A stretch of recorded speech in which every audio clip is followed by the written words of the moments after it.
How would I describe the story of Scary Godmother? Well, your scary godmother is like your fairy godmother, but for Halloween. So I kind of incorporated that as what if when you were little there was a lady that kind of came around and helped you have a good time with monsters instead of being scared of them. The newest Scary Godmother story is The Revenge of Jimmy, because last year at the end of the first Scary Godmother show, Jimmy got his. The monsters all scared him and he learned that he wasn't as tough as he thought he was. So now he's had a year to plan to make sure that the monsters don't come back and get him, because he's really afraid of monsters now. Before he thought monsters were all made up, but now he thinks that, well, he knows they're real, and he wants to make sure they don't come and get him. So this story is all about how Jimmy decides to get back at the monsters, and how he learns that maybe monsters aren't so bad as he thought. Scary Godmother is kind of like the ambassador of spookiness. She's kind of the queen of the fright side. She's kind of an authority figure that monsters on the fright side would turn to. She lives in a big spooky house like everyone thinks a witchy type woman would live in, with Bugaboo and Mr. Pettibone, who are her best friends. Oh. Hannah, sweetie! Well, aren't you a sight for sore eye sockets? Hi, Mr. Pettibone. Hannah is really a little girl unlike, any real little girl. My character, Hannah, is quite little. She used to be scared of the dark, and then she made monster friends.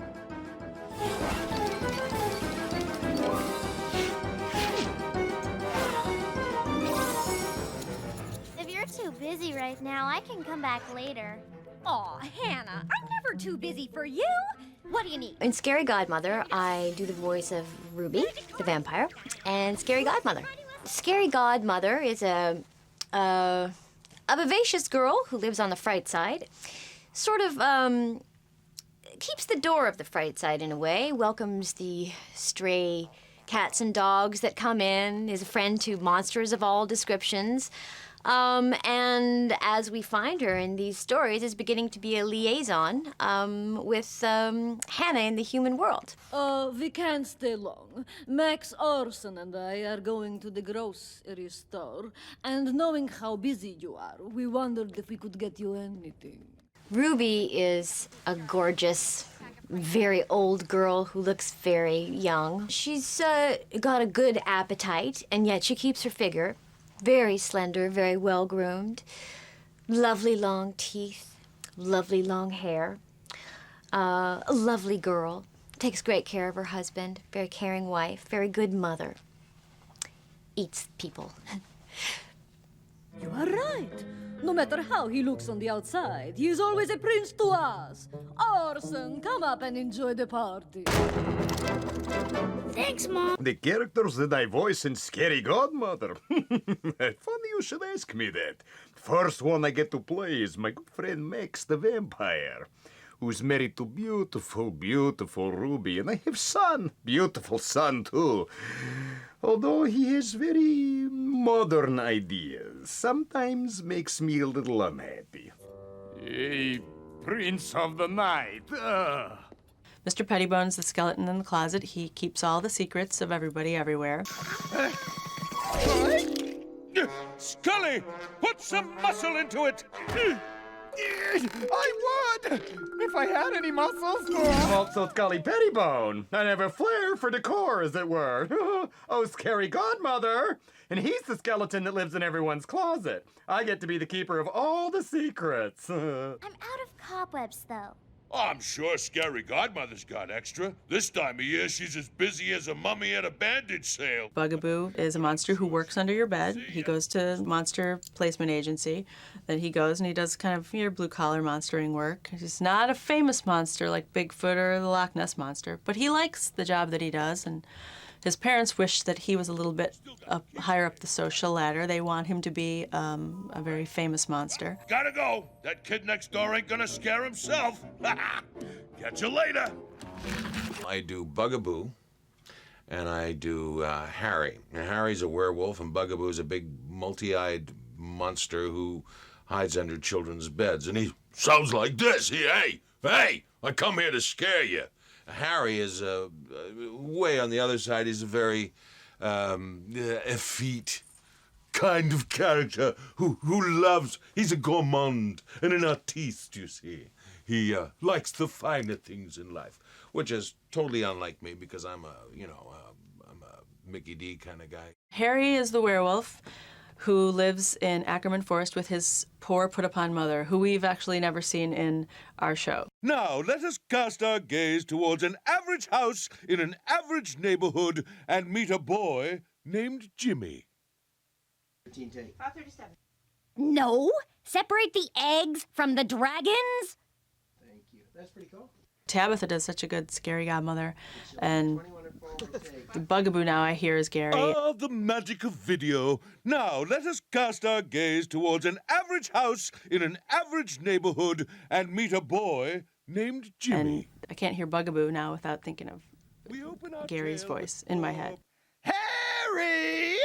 Why was my name off the top so small and yours so big? I don't think you need anybody else but Scott to, he could do like 7,000 voices. Sweetie, well, aren't you a sight for sore eye sockets? Making a cartoon, well, that's a bit more work by committee because now I don't get to make up all the ideas and there are a lot of other people involved, and then I hand off characters that I know very intimately in my head to voice actors and other people that you have to kind of explain how they relate to each other and why they are the way they are, and then they bring their own personal stamp to it. Jimmy, don't make faces. Your face might freeze that way. I love a scary godmother's ability to boss people around. She can get things done. She can get a house cleaned. She can delegate. She can order pizza really well and get someone else to pay for it. I like that a lot. I also like her tights. She has really, really smashing striped tights, which I feel everyone should have at least one pair of, and a beautiful hat. Harry is a very effete, over-the-top kind of guy. He has a real sense of the dramatic. He's a very dramatic guy. He loves to eat. He's always getting into trouble, even though he doesn't want to get into trouble. He just seems to fall into it. It's not my fault. It just happens. You figure out pretty quickly what voice won't fit. Finding something that fits the persona that you see on the drawing. Every character has a gesture that locks you into the gesture, and Harry's was, ooh, candy. That's his thing because he's always like a dog on the prowl, looking for something to eat. If I was to do a warm-up for Harry, it would be, what did you do to die today in a minute or two to two? A thing distinctly hard to say, ooh, but harder still to do. It's harder. And then with Bugaboo, it'll be, la la la la la la la, la la la la la la la, la la la la la la la la la la, la la la la la la. Humming and doing all sorts of, what did to do to die today at a minute two to do? Things distinctly hard to say, but harder still to do. For all beat to do with a rat to do with a rat to do, and a dragon will come at the sound of a drum at a minute to do today at a minute to do. I'll give you some examples. I want more characters. More. And I love characters because they're your playfellows. They share the space inside my head. Come on, folks, fill it up. Sorry. Here's obviously my favorite voices. Hello, how are you? My name is Hannah. And then I like doing Valley Girls, like totally. And then, little voices like this, I'd love to read these kind of voices. Huh? Is this thing on? These cameras sort of make me a little nervous. Oh, the lights, it's sort of like Woodstock. And don't snort when you laugh. It's very unladylike. I think my favorite, for those of you with delicate constitutions, you might not want to watch this violent vegetational dismemberment. For a money. The thing I love about animation, I get to work with really interesting and fun people. What do I love about animation? I love it because it's animated and because you don't have to be really quiet and you don't have to be really shy. You can be crazy! That suits me quite well. With animation, I think no matter what the character is, even if it is somebody very calm and very controlled, you have to bring You have to put a lot of energy through any character. When you come in doing voice, it's not like doing TV where you have to go there and get your makeup done and your hair done and nice clothes or whatever you have to wear, a wardrobe. Here you can come in your pajamas, which I've done a couple of times, and you don't have to have your hair done. You can just be like scrubby or whatever. And nobody cares what you look like. And you can do anything in the studio as long as your voice is right here. Being able to be really stupid, it's important, you know. You have to be able to just feel relaxed enough to be playful.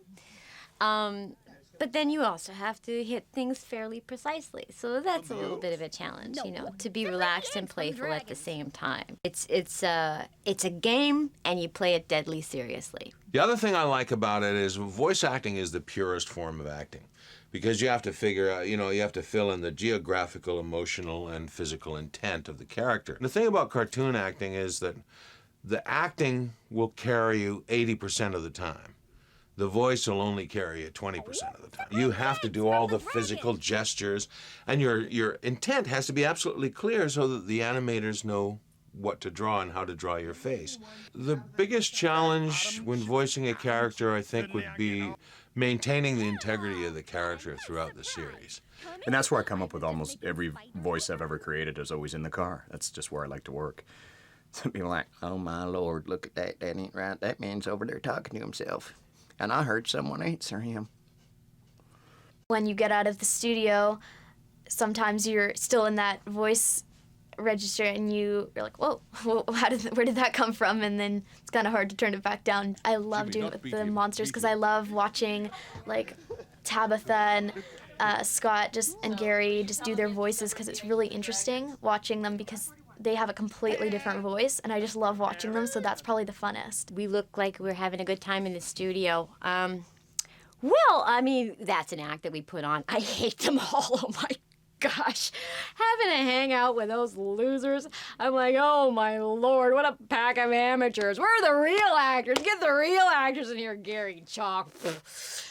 Whatever. Don't smoke. Smoking is bad for you. It comes out your nose, and then your nose hairs get crusty. Ah, they're all miserable buggers, each and every one of them. I can't stand them. Especially that. And the other one that I really hate is Ada. It really is therapy, I think, for most of us.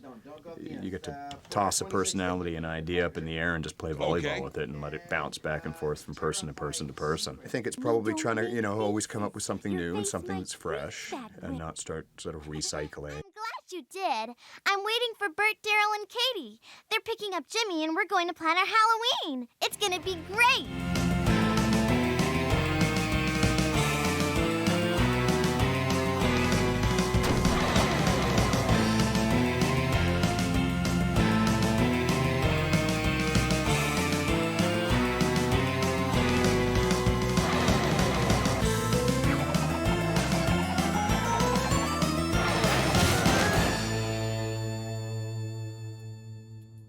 Why would kids enjoy watching Scary Godmother? Well, because it's got me in it. I think kids will enjoy this movie because it's funny and there's parts where you want to cry and parts where you want to laugh, and it helps you to get over your fear of monsters because they're really nice people. If you were to ask Scary Godmother why she thinks kids would enjoy this show, she would say, because I'm in it, and so will you be. Oh, I just like it. You want to watch the show? Love the show. Great people in it. Pettibone gets on my nerves.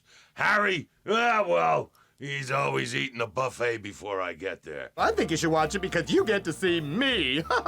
All singing, all dancing, all me. Well, many children are not so much aware of the darkness of the vampires, and it's very important to embrace every culture. Horticulture, aquaculture, vampire culture, every culture. It is important for you to watch this show, and I tell you why. Because this show will give you an education. And an education is what sometimes is sorely missing from new generation.